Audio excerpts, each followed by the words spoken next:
नमस्कार दोस्तों। आज बनाते हैं मेरा स्कूल टाइम का फेवरेट टिफिन, सेवई पोहा या सेवई उपमा।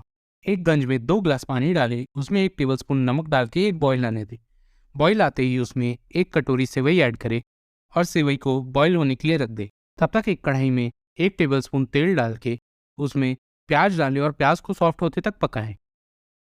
प्याज हल्का सा सॉफ्ट होने के बाद उसमें डालें 4 से 5 हरी मिर्च और प्याज और हरी मिर्च को हल्का सा पकने के बाद उसमें डालें ताज़े हरे मटर।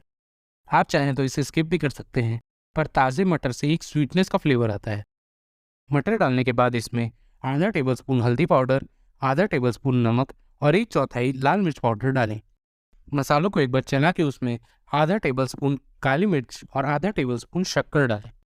अब इसमें बॉईल की हुई सेवई डालें और अच्छे से चारों तरफ से मिला लें। सेवई डालने के बाद इसे 1 मिनट भूनें और आखिर में इसमें फ्लेम ऑफ करने से पहले 1 टेबलस्पून नूडल मसाला या फिर मैगी मसाला डाल के अच्छे से चला दें और आपका सेवई पोहा या उपमा सर्विंग के लिए तैयार है।